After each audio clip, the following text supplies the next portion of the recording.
Tout le monde, certains vous débrief par rapport au tirage au sort des quarts de finale de la Ligue des Champions et on va parler un peu de tous les matchs et donner mon pronostic à chaud. Et donc voilà, maintenant en commentaire, n'hésitez pas à me dire ce que vous en pensez par rapport au match, quelle est la plus belle affiche selon vous, qui voyez-vous gagner cette Ligue des Champions, n'hésitez pas à débattre par rapport à tout ça.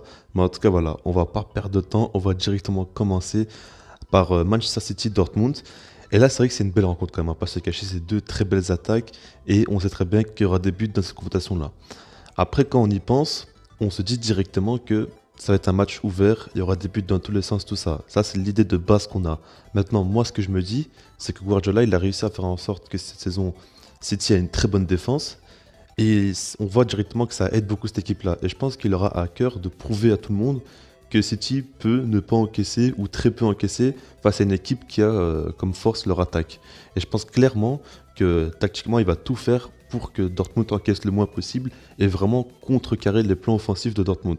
Et moi, je pense vraiment que ça risque d'être très intéressant. Pour moi, le grand favori, c'est Manchester City. Maintenant, à voir si City va quand même confirmer ce statut-là.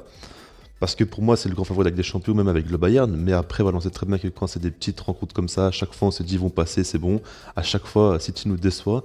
Et face au gros, normalement, ils sont plus présents. C'est un peu bizarre. Mais en tout cas, moi, ce que je pense, c'est que City va passer parce que Dortmund, quand même, a beaucoup de failles, hein.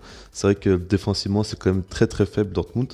On va pas se le cacher. Cette saison, c'est quand même bien moins bon que d'habitude. C'est jamais vraiment très bon. Mais cette saison, pardon, c'est moins bon défensivement. Et offensivement, on mise beaucoup sur un Haaland, sur un Marco Reus, sur les individualités, mais il y a moins un jeu qui penche vers l'avant, moins un jeu qui est quand même très efficace vers l'avant.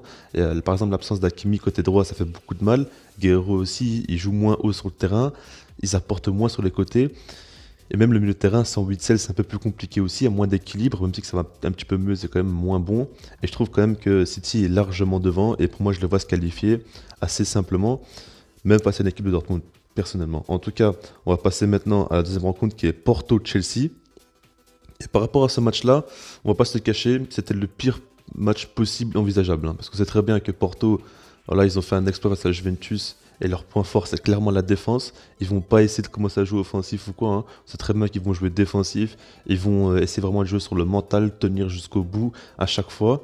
Et Chelsea, leur grand point fort, c'est la défense. Offensivement, ils ont quand même un petit peu de mal. Donc du coup, on risque clairement de voir un match fermé où les deux équipes ne vont pas trop prendre de risques. Si par exemple Chelsea se dévoile trop offensivement et qu'ils encaissent un but, après ça va être compliqué pour eux, tout ça. C'est très bien qu'offensivement ils ont du mal. Alors face à un bloc aussi resserré de Porto, ça risque d'être compliqué. Mais en tout cas, moi je pense que ça va être un match assez fermé, tout ça. Maintenant, je vois clairement Chelsea se qualifier.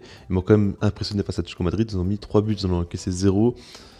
Et franchement, on voit quand même qu'il y a beaucoup d'efforts dans cette équipe-là. Ce qui leur manque vraiment, c'est offensivement avoir plus de facilité à marquer. On sent qu'ils ont un petit peu de mal, mais après, voilà, quand il faut marquer, ils arrivent aussi à marquer. Mais moi, je les vois clairement se qualifier. Et donc voilà. Ensuite, on va passer maintenant au match Real Madrid-Liverpool. Et par rapport à cette rencontre-là, franchement, elle est très intéressante. Elle est plus intéressante que ce qu'elle en paraît peut-être à cette saison. Mais franchement, le Real Madrid, on sait très bien qu'une fois qu'ils arrivent en Ligue des Champions, quoi qu'il arrive, voilà, là, ils sont en quart de finale. La Liga, ça paraît compliqué ou quoi, mais on sait très bien qu'en Ligue des Champions, c'est leur compétition. On sait très bien qu'ils vont tout donner. On sait aussi que normalement, Carvajal va revenir de blessure et ça va beaucoup changer des choses aussi. Ça fait que au goal, ils auront Thibaut Courtois, ils auront la défense de 4, là, Carvajal, Ramos, Varane et Ferland Mendy. Puis le milieu de terrain, on connaît tous Casimiro, Modric, Kroos. En attaque, il y a Benzema.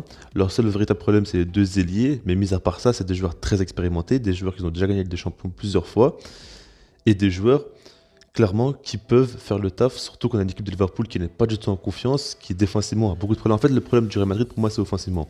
Ils ont du mal pour moi à vraiment marquer facilement ou quoi, ils ont beaucoup de difficultés à marquer. Mais Liverpool, eux, défensivement, c'est catastrophique. Peut-être qu'il y aura des retours de blessures, mais moi, j'y crois pas trop. Et vu comment c'est mauvais défensivement Liverpool, je pense que Real Madrid aura des chances pour marquer clairement. Et après, c'est Liverpool, hein. Est-ce qu'ils vont réussir à vraiment marquer beaucoup de buts face au Real Madrid? Parce que défensivement, ça reste quand même solide, je trouve. Et même offensivement, ils sont beaucoup moins confiants que d'habitude.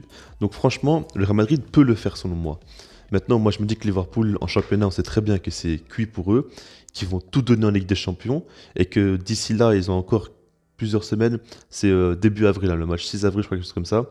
Ils auront le temps un petit peu de se remettre bien, de préparer quelque chose face au Real Madrid. Et pour moi, ils ont quand même un meilleur effectif que le Real Madrid, même si défensivement c'est très faible. Je les vois quand même se qualifier. Maintenant, le Real Madrid a clairement une carte à jouer et ça ne m'étonnerait pas qu'ils se qualifient.